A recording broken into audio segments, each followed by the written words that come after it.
Saludos, agentes. La anomalía que analizaremos hoy fue descubierta tras explorar a las entidades SCP-1913, las Furias. Los documentos parecen ser una serie de registros relacionados entre sí por algunos nombres y agentes de la Fundación. Esta entrada detalla el destino de una ex agente que, sin saberlo, estaba más relacionada al mundo del anómalo de lo que cualquiera pudiera pensar. La Fundación Prometeo, una antigua corporación de investigación anómala rival de la Fundación SCP, es uno de los principales actores en esta anomalía. Les advierto que partes de la entrada detallan temas difíciles de escuchar, relacionados al sufrimiento físico y mental. Ítem número SCP-2792. Clase de contención, Euclid. Clase de disrupción, 1 oscura. Clase de riesgo, 2 precaución. Sitio asignado, Sitio 45. Director del sitio. Investigador jefe. Destacamento asignado. Procedimientos especiales de contención. SCP-2792 debe permanecer en la celda de contención segura 368, CCS-368, del sitio 45C. La CCS-368 ha sido modificada para tolerar una temperatura interna mínima de menos 225 grados Celsius. El equipamiento y material que vaya a interactuar con SCP-2792 también debe estar adaptado para estas condiciones.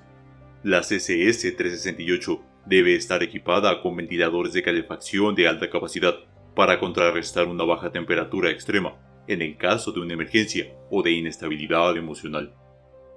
Todo el personal que ingrese a la CCS-368 debe llevar como mínimo trajes aislantes ambientales de clase A. Si por alguna razón SCP-2792 abandona su celda, todos los miembros del personal del sitio 45C deben desocupar el sitio 45A o el sitio 45B. De acuerdo con el protocolo Hayward, se permite a SCP-2792 recibir terapia cada lunes, miércoles y viernes. Descripción: SCP-2792 es la designación colectiva para SCP-2792-1 y SCP-2792-2. SCP-2792-1 es una muñeca de conejo blanco, con manos y piernas rojas, ojos de botones negros y tiras de gasa envueltas alrededor de su cabeza, cuello y muñecas. Está compuesta principalmente de algodón poliéster y tiene una temperatura interna de aproximadamente menos 210 grados Celsius. Al ser habitada por SCP-2792-2, SCP-2792-1 es capaz de moverse a velocidades promedio de 4 km por hora. La temperatura que rodea a SCP-2792 desciende en 1 grado extremo, llegando a un promedio de menos 45 grados Celsius, pero esto no proviene directamente de SCP-2792-1. Si se deja sin contener, el clima en un radio de 72 kilómetros se verá alterado de manera similar, a menudo causando ventiscas o condiciones extremas de nieve.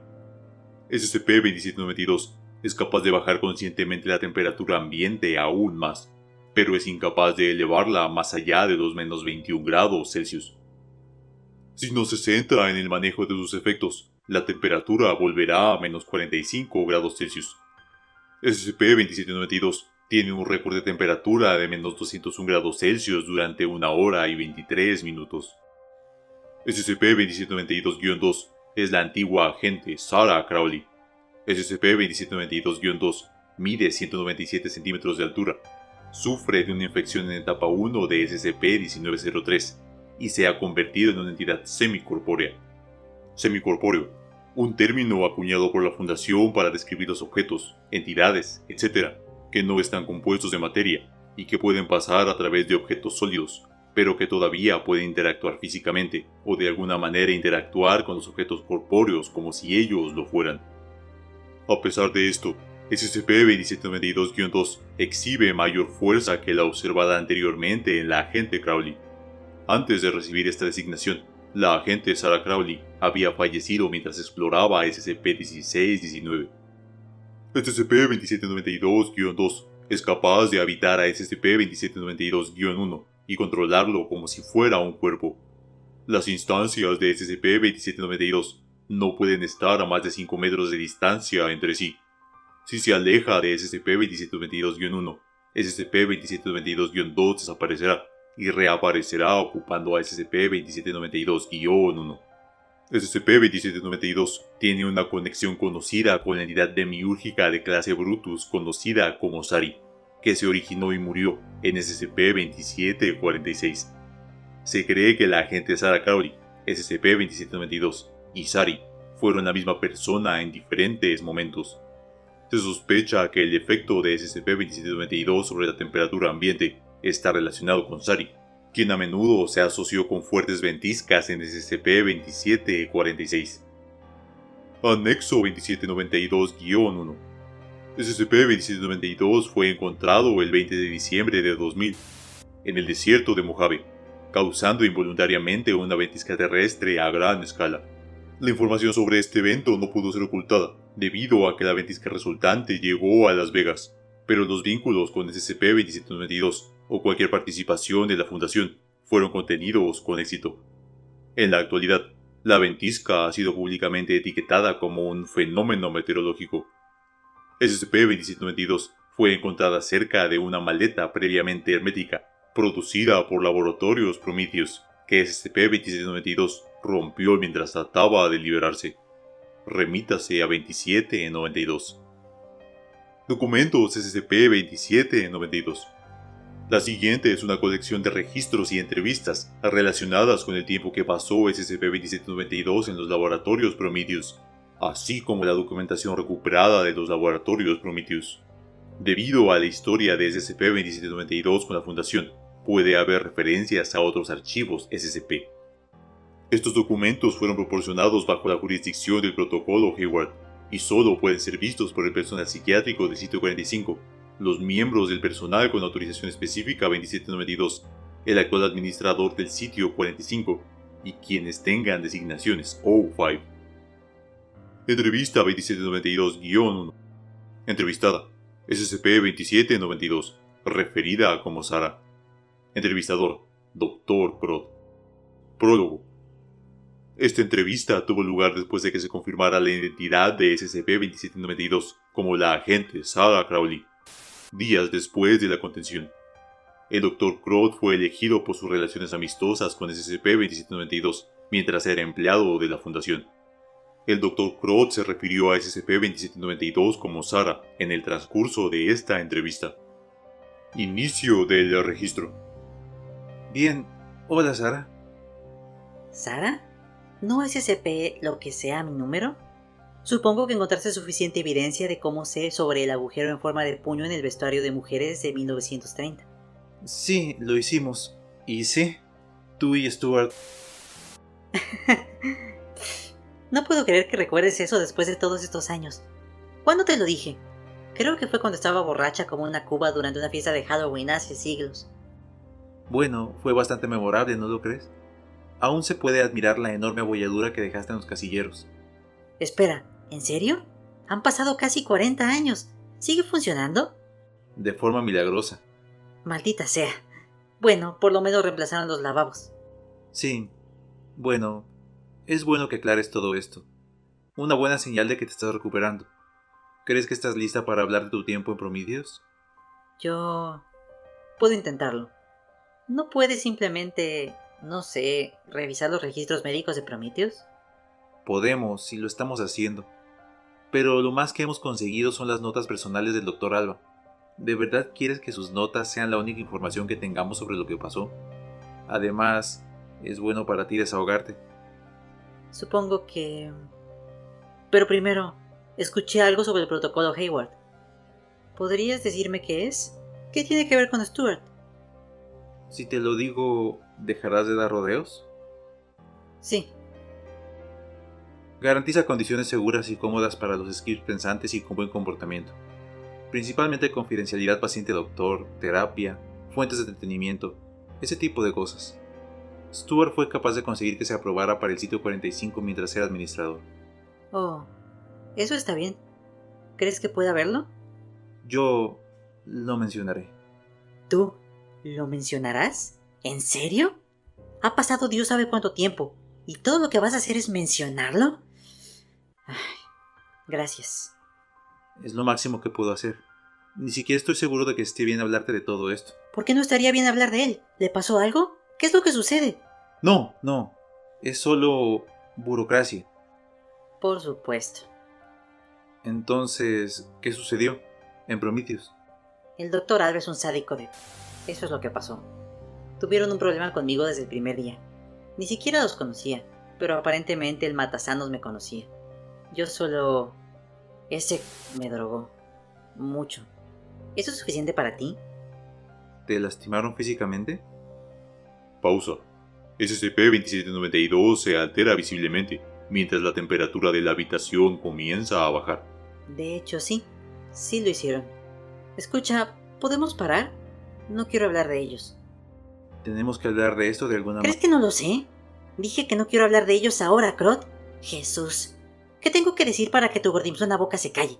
Si quieres hablar, ¿qué tal si empiezas a soltar la de Stuart, Mira, puedes simplemente irte a la... No estoy de humor para lidiar con todo esto. Claro que sí, Sara. Exhala.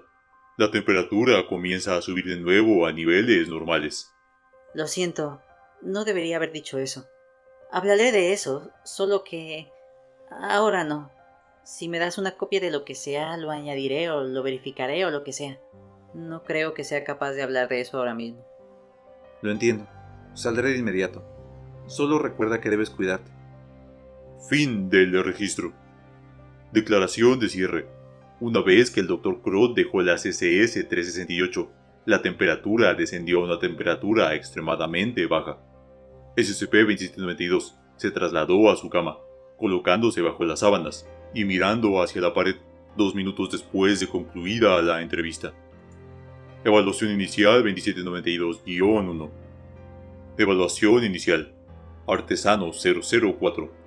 Nombre del paciente: Crowley, Sara. Número 4, Sari. ID 10009856-347-366-34674. Fecha: 27 de marzo 1960. Hora: 18:45 horas. Historial: Sara Crowley es una antigua artesana, número 4, Sari, y una antigua agente de la Fundación SCP. De entre ella y Stuart Hayward, número 3, su compañero, ella fue la primera en morir y heredar un cuerpo artificial. Nota: dicho cuerpo es una muñeca que ha sido diseñada por la administradora Agatha White. Sara ha mostrado una fuerza y vitalidad fenomenales siendo humana, lo que se espera que regrese en su presencia secundaria. Estado: la paciente se ha debilitado mucho como resultado de la muñeca a la que se encuentra vinculada. Sin embargo, se espera que su presencia secundaria supere sus facultades anteriores y alcance el nivel de un artesano de la posguerra después del tratamiento planificado. Su recuperación se muestra prometedora. La temperatura alrededor de la paciente disminuye con el tiempo. Se espera que este efecto aumente a medida que se recupere y se parezca más a su forma original. Esto es un reflejo de su papel y estatus en... Instrucciones, recomendaciones, plan. La muñeca a la que está vinculada la paciente ha sido diseñada para simular los efectos de agentes extraños que han sido inyectados intencionalmente en su núcleo. Esto es para ayudar en la administración de vitaminas diarias, nutrientes y agentes prescritos. El objetivo de la atención de la paciente es hacer que su estancia resulte lo más rápida e indolora posible, mediante la administración regular de somníferos, a la vez que se fomenta una recuperación constante de su presencia secundaria. También se ha tratado de aumentar la durabilidad para que el paciente no tenga que autorrepararse después de la recuperación. La estancia de la paciente durará hasta que la presencia humana actual de su pareja, Stuart Hayward, número 3, White, expire. No se tomarán más medidas por parte de los laboratorios Prometheus para acelerar o retrasar su llegada. El paciente permanecerá bajo el cuidado del Dr. Alba y su equipo hasta entonces. Número 2. Documento 2792-2. Nota: las siguientes son muestras de las notas dejadas en la computadora del Dr. Alba. La mayoría de las notas se guardaron en archivos codificados, junto con copias de las notas de prescripción de SCP-2792. 27 de marzo, 1960. No estoy seguro de cómo procesar esto. Me uní a este lugar para redimirme a los ojos de mi compañero. Nunca imaginé que después de todo este trabajo para mostrarle que soy una persona diferente, esta déspota caería justo en mi regazo. Casi no pude ocultar mi disgusto cuando Agatha me encargó que le mostrara incluso una fracción de la cortesía que mostré a los de casa. ¿Por qué no hablé? Quería que me echaran de esta misión. Lo que sea, veré si no puedo cargarle esto a alguien más. 28 de marzo, 1960. El informe de la doctora Sarah White sobre lo que quiere que se haga fue finalmente entregado. Sabía que tendríamos algunos conflictos de intereses, pero no esperaba que fueran tan fáciles de tratar. Todo lo que quiere es que el tiempo pase rápidamente para la paciente. ¿Cuánto tiempo cree que le llevará a su Weir morir? Supongo que no importa. Es fácil trabajar con esto. Le dije que puedo ponerla a dormir hasta que sea hora de que despierte. Debería ser indoloro. Afortunada. Desearía poder quedarme acostado y dormir todo el día. 7 de abril, 1960. He pasado un poco más de una semana con esta asignación. Mi mente sigue volviendo a unos días atrás, donde me divertí con ella un poco más de lo que probablemente tenía permitido. La paciente estaba acostada como siempre, y era hora de que yo cambiara sus bolsas y todo lo demás. Ella ha estado haciendo que haga un frío de allí, y yo estaba más preocupado por eso que por lo que estaba haciendo. Intenté cubrirla con una manta, pero no funcionó como esperaba. Recordé el frío que hacía, el frío que ella hizo hace eones. Entonces la golpeé, y luego seguí golpeándola. Sabía que no podía sentirlo a causa de las drogas. Probablemente ni siquiera le importaba. Pero a mí sí. Me sentí mejor. Casi olvido que me pueden despedir por hacer eso. En retrospectiva, sin embargo, técnicamente podría hacerlo de nuevo. Quiero decir, solo hay vigilancia de los pasillos, no de su habitación real. Técnicamente podría entrar allí cuando se supone que debo hacer y ficharla cuando nadie esté viendo. Podría seguir haciendo esto todos los días si quisiera. ¡Demonios! ¿Ella merece algo peor? Pero no tiene mucho sentido si ella no puede sentirlo. Aparte de la mental, ¿no es así? Podría hacerlo de vez en cuando. Llámalo un desahogo de estrés. 8 de abril, 1960. ¿Y si yo invento una razón para prescribirle tetrodotoxina? La tetrodotoxina es un tipo de neurotoxina que se encuentra en ciertos animales acuáticos. Y luego, si solo se administra eso, en lo que respecta a la ayuda para dormir. Solo estoy realmente preocupado por los demás. Si me ven, podrían hacer que me despidan. Solo lo haré de noche, cuando salgan del edificio. Conozco la carga perfecta que la paralizaría de tal manera que parecería estar dormida, pero en realidad estaría despierta y lo sentiría todo. No es que la pueda morir esta vez. ¡Al diablo!